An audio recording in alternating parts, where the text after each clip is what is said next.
March 15, 1997, Millbrook, Alabama. Michael Hayes never made it home that Friday night. The morning of March 15, 1997, started like any other Saturday in the quiet town of Millbrook, Alabama. Coffee shops opened their doors, children played in front yards, and families prepared for weekend routines that had remained unchanged for decades. The air carried the sweet scent of blooming dogwood trees, and the temperature hovered at a comfortable 68 degrees. But by sunset, this peaceful community of just over 15,000 residents would be forever scarred by a discovery that would haunt them for over 2 decades. 26 years later, in a cramped evidence room at the Montgomery County Sheriff's Department, Detective Maria Rodriguez held a manila folder that would finally bring answers to one of Alabama's most perplexing cold cases.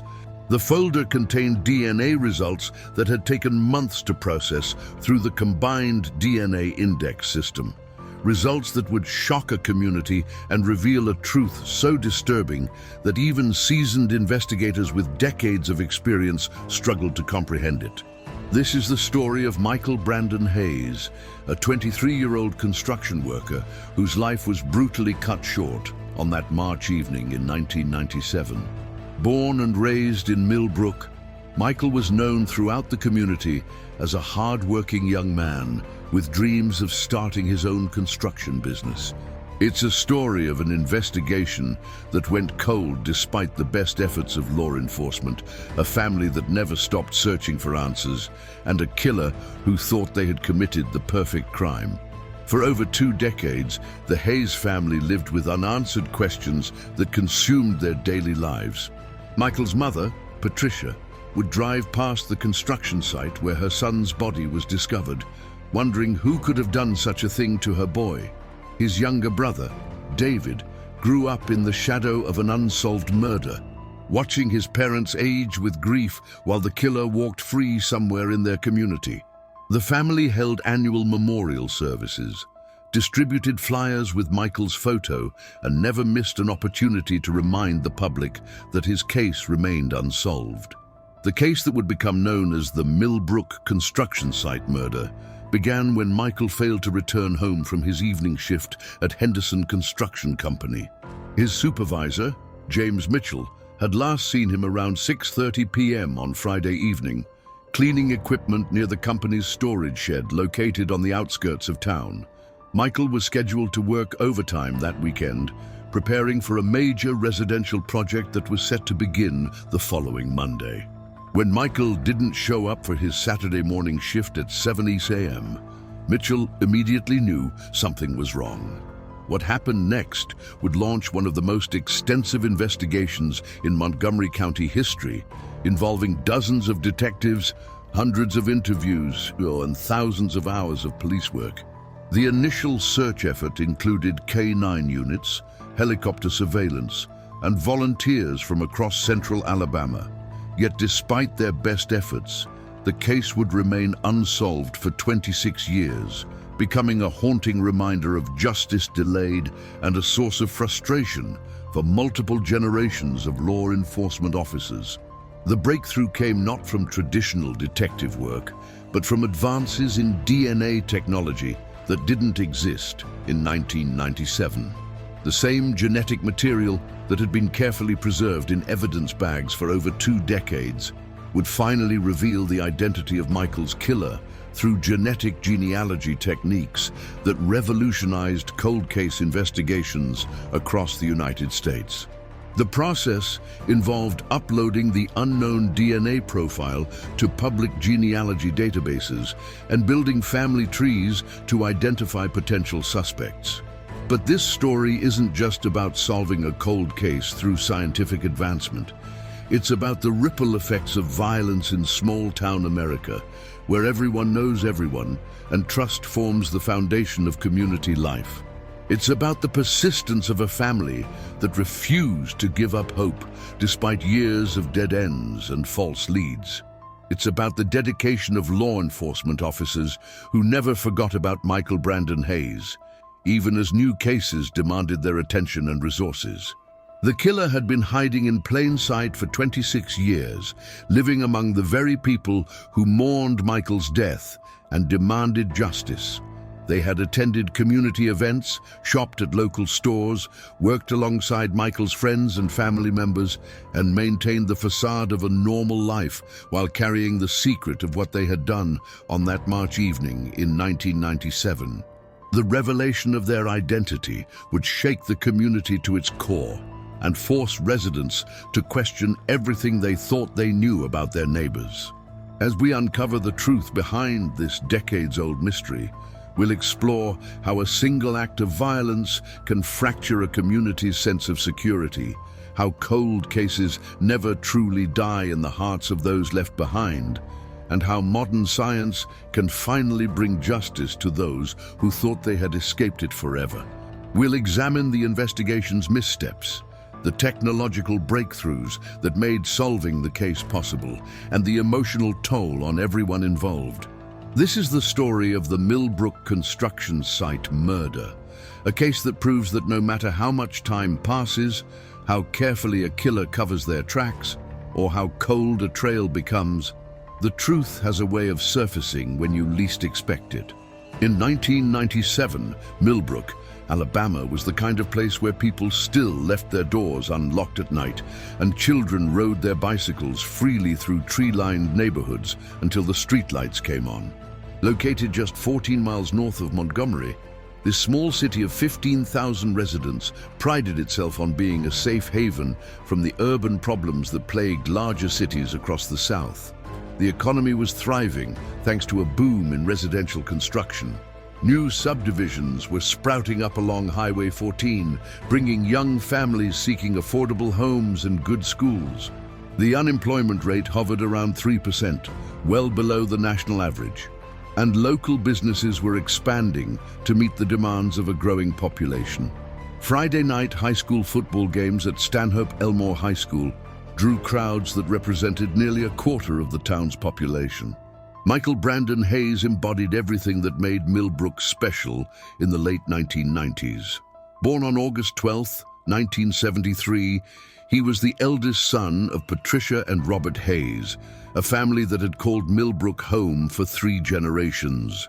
His grandfather, William Hayes, had worked at the local cotton mill before it closed in the 1980s, and his father, Robert, managed the parts department at Miller's Auto Repair on Main Street. Growing up on Dogwood Lane in a modest 3-bedroom ranch house, Michael learned the value of hard work from an early age. He mowed lawns throughout middle school, delivered newspapers before dawn during high school, and spent summers working construction with local contractors who recognized his natural aptitude for building and problem solving. His teachers at Stanhope Elmore High School remembered him as a quiet but reliable student who preferred working with his hands to sitting in a classroom. After graduating in 1991, Michael briefly considered joining the military like many of his classmates, but ultimately decided to pursue his passion for construction.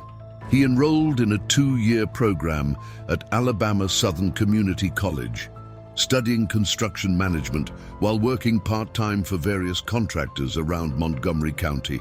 His dream was simple but ambitious: to start his own construction company by age 30 and build quality homes for working families in his community. By March 1997, Michael had been working full-time for Henderson Construction Company for nearly 2 years.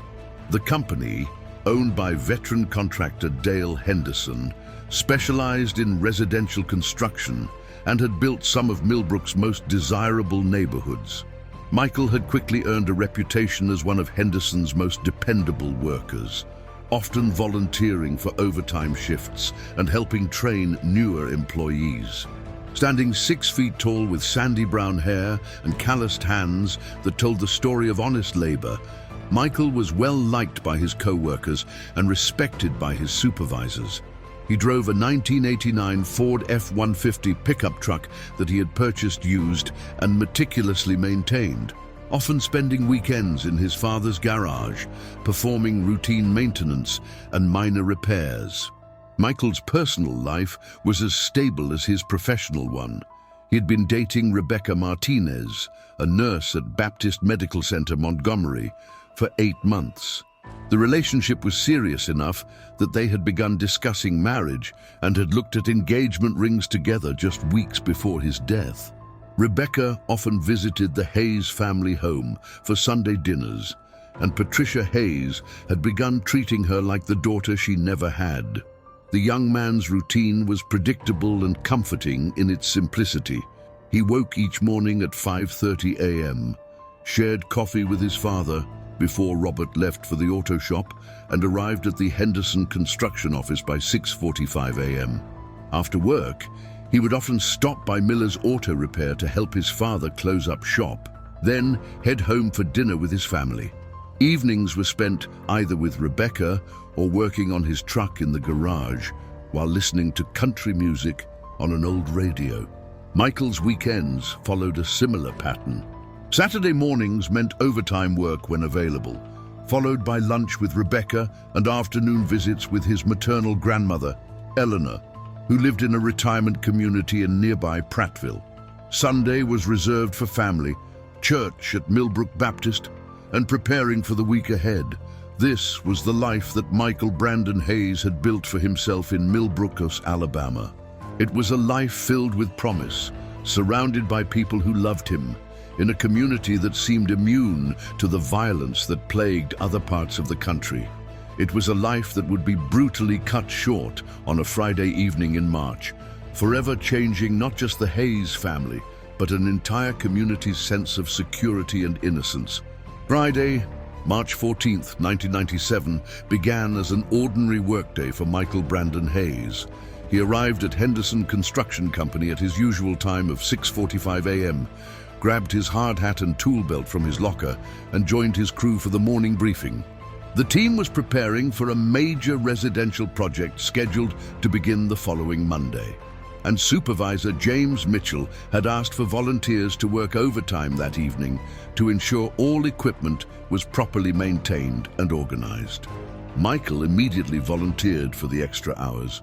The overtime pay would help him save money for the engagement ring he planned to purchase for Rebecca Martinez, and he genuinely enjoyed the quieter atmosphere of the construction yard after regular business hours. Mitchell assigned him to clean and organize the equipment storage area, a task that typically took 3 to 4 hours, depending on how thoroughly it was completed. The workday proceeded without incident. Michael spent the morning operating a backhoe at a residential site on Emerald Drive, breaking for lunch with his usual crew around noon. The afternoon was dedicated to equipment maintenance back at the Henderson facility, where Michael demonstrated his mechanical skills by diagnosing and repairing a hydraulic leak on one of the company's bulldozers. As the regular shift ended at 5 p.m., most workers headed home to their families and weekend plans. Michael remained behind with 2 other volunteers, Carlos Mendez, a 34-year-old equipment operator, and Brandon Foster, a 19-year-old recent hire who was eager to prove himself worthy of additional responsibilities. Mitchell provided them with a checklist of tasks and informed them he would return around 8 p.m. to lock up the facility and ensure everything was completed properly. The 3 men worked efficiently, with Carlos focusing on the heavy machinery while Brandon organized smaller tools and supplies. Michael concentrated on the storage shed, a large metal building located approximately 200 yards from the main office complex. The shed housed expensive equipment including generators, compressors, and specialized tools that required careful maintenance and security. Around 6:30 p.m., Carlos and Brandon completed their assigned tasks and prepared to leave. They called out to Michael, who was still working in the storage shed, letting him know they were finished for the evening. Michael acknowledged them and indicated he needed another hour to complete his work. The 2 men drove away, leaving Michael alone at the construction facility as darkness began to settle over Millbrook. What happened next would remain a mystery for 26 years, but investigators would eventually piece together a timeline of events that painted a horrifying picture of premeditated violence. Sometime between 7 p.m. and 7:30 p.m., an unknown assailant approached the storage shed where Michael was working. The attack was swift and brutal, suggesting the perpetrator had planned the assault carefully and possibly observed Michael's routine for some time. The killer struck Michael with a blunt object, likely a piece of construction equipment found at the scene. The initial blow was delivered to the back of his head, causing immediate incapacitation. Forensic evidence would later suggest that Michael never had an opportunity to defend himself or call for help. The attack continued with additional blows that ensured the young man's death. After killing Michael, the perpetrator attempted to stage the scene to make it appear as though the death was accidental. They positioned Michael's body near a piece of heavy machinery and scattered tools around the area to suggest he had been crushed during routine maintenance work. However, the killer made several crucial mistakes that would eventually lead to their identification decades later. The most significant error was leaving behind trace evidence that would prove invaluable to future investigators. Blood spatter patterns, fingerprints on moved equipment, and most importantly, DNA evidence that the killer was unaware they had deposited at the scene. In 1997, DNA analysis was in its infancy, and the perpetrator likely believed they had committed the perfect crime. When Supervisor James Mitchell returned to the facility at 8:15 p.m., he discovered Michael's body in the storage shed. The scene appeared to show a tragic workplace accident, but something felt wrong to the experienced contractor. The positioning of the equipment and the nature of Michael's injuries didn't align with any accident scenario Mitchell could envision. The Millbrook Police Department received the emergency call at 8:22 p.m. on March 14, 1997. Supervisor James Mitchell's voice was shaky as he reported what appeared to be a fatal workplace accident at Henderson Construction Company. Within minutes, patrol officers arrived at the scene, followed by Detective Raymond Cooper, a 15-year veteran who had handled only 3 homicide cases during his entire career in the quiet Alabama town. The initial assessment seemed straightforward. Michael Brandon Hayes lay beneath a piece of heavy equipment in the storage shed, surrounded by scattered tools and construction materials. The scene suggested a tragic accident where the young worker had been crushed while performing routine maintenance.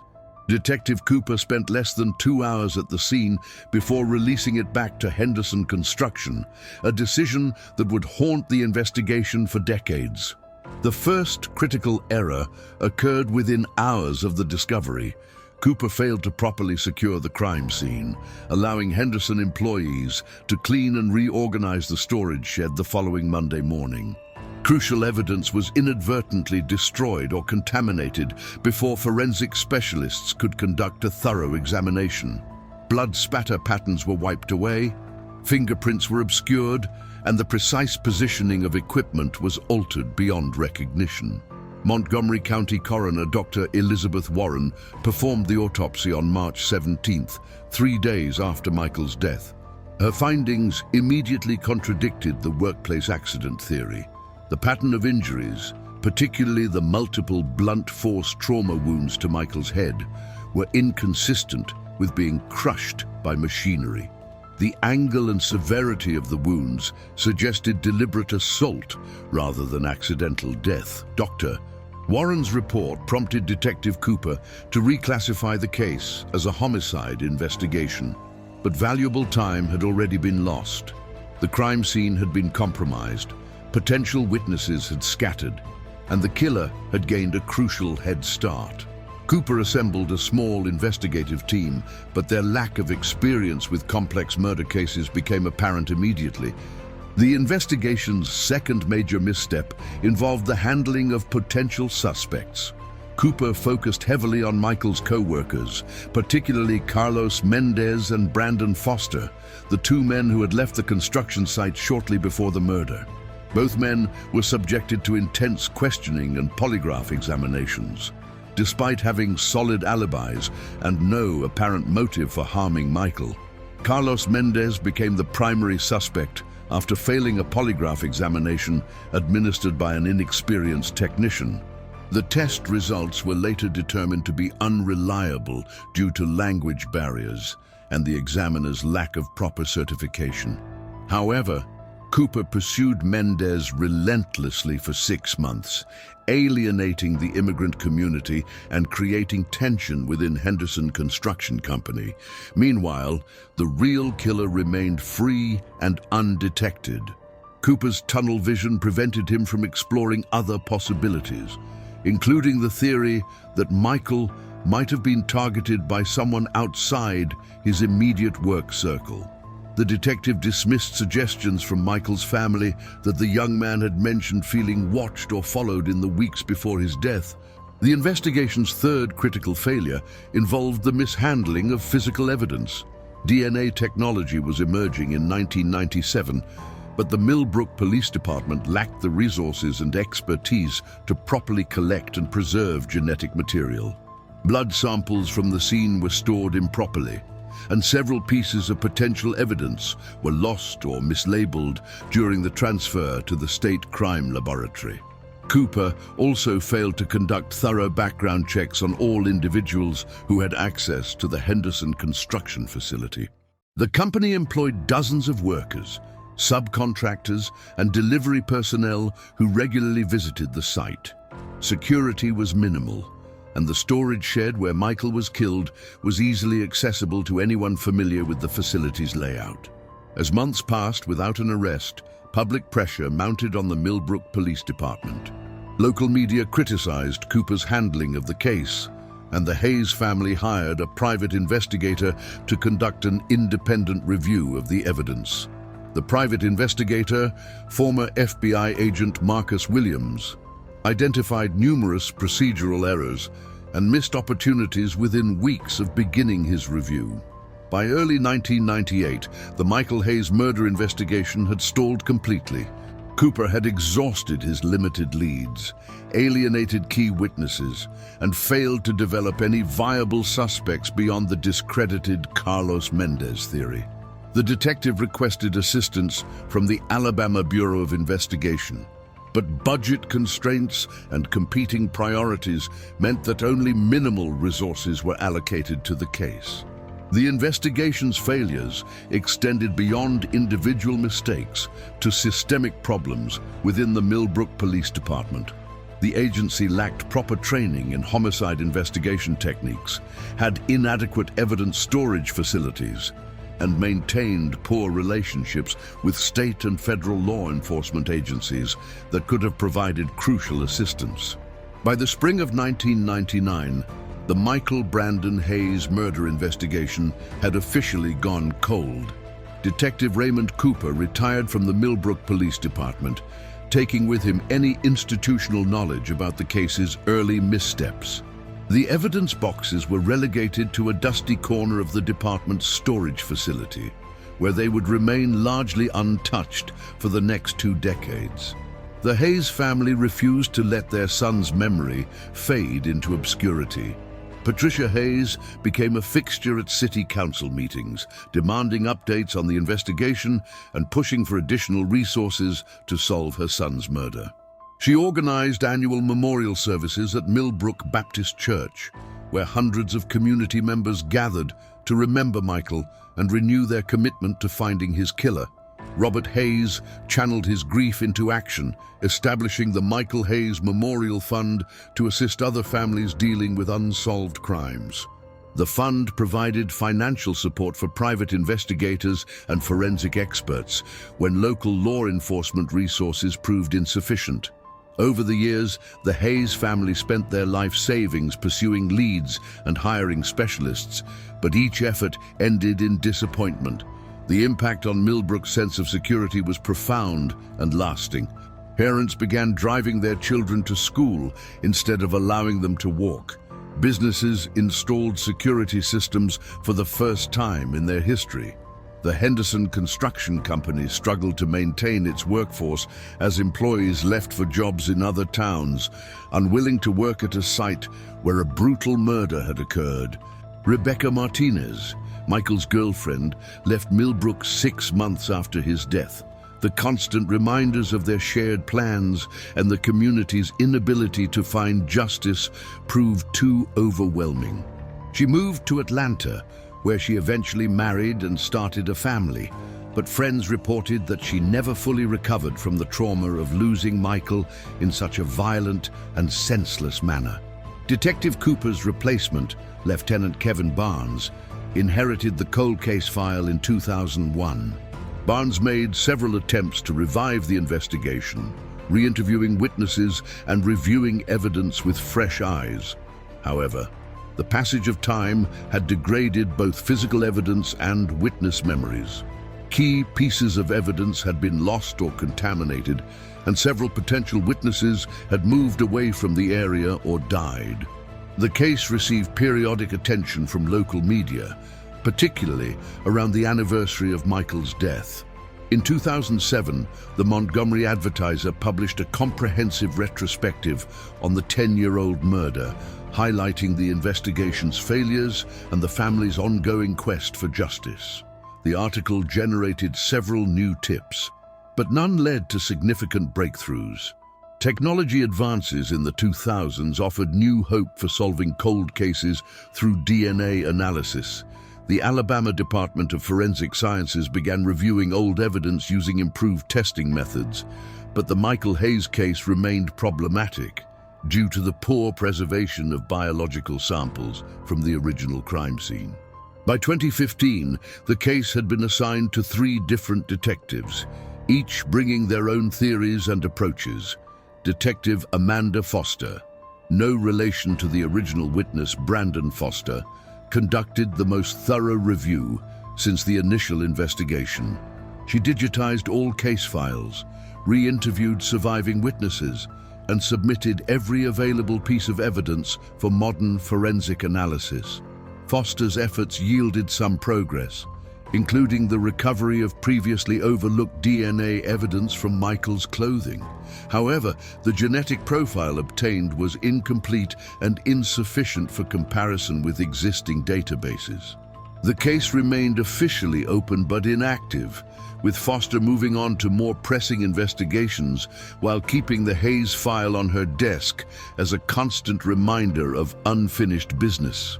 The Hayes family never stopped believing that justice would eventually prevail, even as years turned into decades and hope grew increasingly difficult to maintain. The breakthrough that would finally solve the Michael Brandon Hayes murder came from an unexpected source in January 2023. Detective Maria Rodriguez, who had joined the Montgomery County Sheriff's Department's cold case unit in 2021, was conducting a systematic review of all unsolved homicides from the 1990s when she discovered that several pieces of evidence from the Hayes case had never been submitted for advanced DNA testing. Rodriguez found a blood-stained work glove that had been collected from the storage shed but overlooked during previous evidence reviews. The glove didn't belong to Michael, and its location near the murder weapon suggested it might have been worn by the killer. Advanced DNA extraction techniques, unavailable in 1997, were able to recover a complete genetic profile from skin cells inside the glove. The DNA profile was immediately uploaded to the Combined DNA Index System, the FBI's national database, but returned no matches. However, Rodriguez recognized the potential for genetic genealogy, a revolutionary investigative technique that had solved numerous cold cases across the country. She contacted Parabon Nanolabs, a Virginia-based company specializing in genetic genealogy services for law enforcement. Parabon's genealogists uploaded the unknown DNA profile to GED Match, a public genealogy database where users voluntarily share their genetic information to find relatives. Within weeks, they identified several distant relatives of the unknown suspect, allowing them to construct detailed family trees spanning multiple generations. The genetic genealogy process revealed that the killer was likely a member of the Williamson family, descendants of Irish immigrants who had settled in Alabama during the early 1900s. The family tree included dozens of potential suspects, but investigators were able to narrow the list by focusing on males who would have been between 20 and 50 years old in 1997 and had connections to the Millbrook area. One name stood out immediately: Gregory Allen Williamson, a 45-year-old mechanic who had worked as a subcontractor for Henderson Construction Company in the mid-1990s. Williamson had performed equipment maintenance at the construction facility and would have been familiar with the storage shed where Michael was murdered. More importantly, he had no alibi for the evening of March 14, 1997. Background investigation revealed that Williamson had a history of violent behavior, including 2 domestic violence arrests and a conviction for assault in 1994. He had been fired from Henderson Construction in February 1997, just weeks before Michael's murder, after being caught stealing tools from the company's inventory. Detective Rodriguez obtained a court order to collect a DNA sample from Williamson, who was living in a trailer park outside Montgomery and working at a local auto repair shop. The sample was rushed to the Alabama Department of Forensic Sciences, where analysts confirmed a perfect match with the DNA recovered from the work glove found at the crime scene. On March 8, 2023, exactly 26 years and 3 weeks after Michael Brandon Hayes was murdered, Gregory Allen Williamson was arrested at his workplace. The arrest was coordinated by a joint task force, including the Montgomery County Sheriff's Department, the FBI, and the Alabama Bureau of Investigation. Williamson initially denied any involvement in Michael's death, claiming he had never met the young construction worker. However, when confronted with the DNA evidence and his employment history at Henderson Construction, he requested an attorney and refused to answer further questions. Additional evidence linking Williamson to the crime emerged during the investigation of his property. Detectives found tools stolen from Henderson Construction Company hidden in his garage, including items that had been reported missing around the time of Michael's murder. Cell phone records from 1997, preserved by the telephone company, showed that Williamson had made several calls from the area near the construction site on the evening of the murder. The motive became clear as investigators delved deeper into Williamson's background.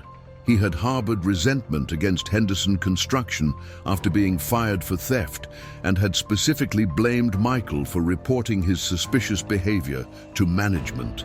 Co-workers later recalled that Williamson had made threatening comments about Michael in the weeks before the murder. The news of Gregory Allen Williamson's arrest spread through Millbrook like wildfire on the morning of March 8, 2023.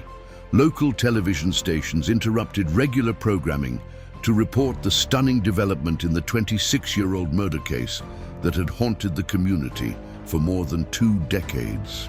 The Montgomery Advertiser's website crashed from the volume of traffic as residents desperately sought details about the breakthrough that many had thought would never come. Patricia Hayes, now 72 years old, received the call from Detective Maria Rodriguez at 7:30 a.m. After hanging up the phone, she sat in stunned silence for several minutes before calling her surviving son David, who immediately drove to his childhood home on Dogwood Lane. The family had waited 26 years for this moment, but the reality of finally having answers felt surreal and overwhelming. The Hayes family held a press conference that afternoon outside the Montgomery County Sheriff's Department. Patricia Hayes, flanked by David and several other family members, thanked law enforcement for never giving up on Michael's case. Her voice trembled as she spoke about the years of uncertainty and the relief of finally knowing who had taken her son's life. She dedicated the breakthrough to her late husband, Robert, who had died in 2019 without ever learning the identity of Michael's killer. The revelation that Williamson had been living in the area for the entire 26 years since the murder sent shockwaves through Millbrook. Many residents realized they had encountered the killer at local businesses, gas stations, and community events without ever knowing they were in the presence of a murderer. The auto repair shop where Williamson worked was located just 3 miles from the Hayes family home, meaning He had been hiding in plain sight within their own community. Former Henderson construction employees expressed a mixture of relief and horror upon learning Williamson's identity.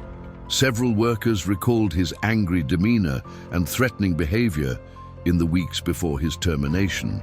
James Mitchell, the supervisor who had discovered Michael's body, now 78 years old, said the arrest brought closure to a nightmare that had haunted him for decades. The case garnered national attention as an example of how genetic genealogy was revolutionizing cold case investigations. CNN, NBC News, and other major networks featured the story, highlighting the persistence of the Hayes family and the dedication of Detective Rodriguez. The case was featured on several true crime podcasts and documentary series, bringing Michael's story to audiences across the country. Legal proceedings moved swiftly once Williamson was in custody. Montgomery County District Attorney Rebecca Johnson announced that her office would seek the death penalty, citing the premeditated nature of the crime and its devastating impact on the community.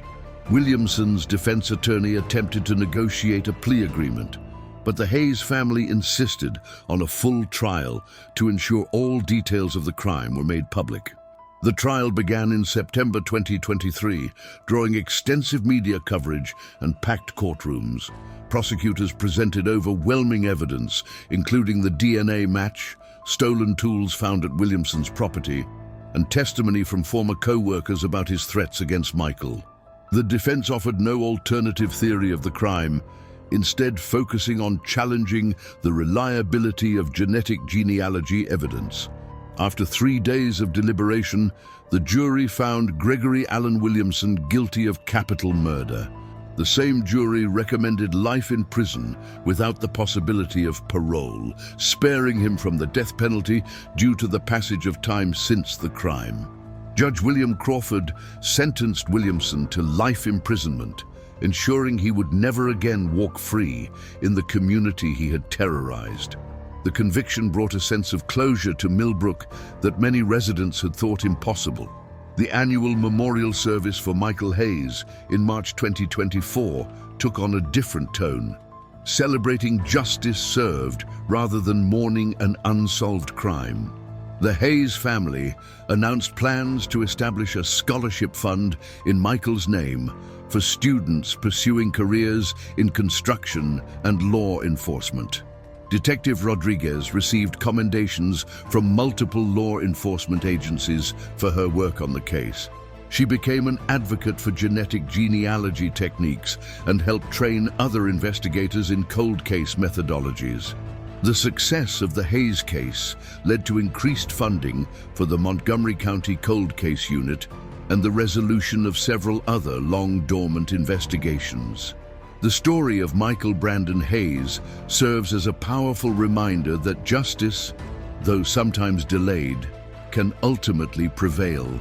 It demonstrates the importance of preserving evidence, the value of persistent investigation, and the transformative power of scientific advancement.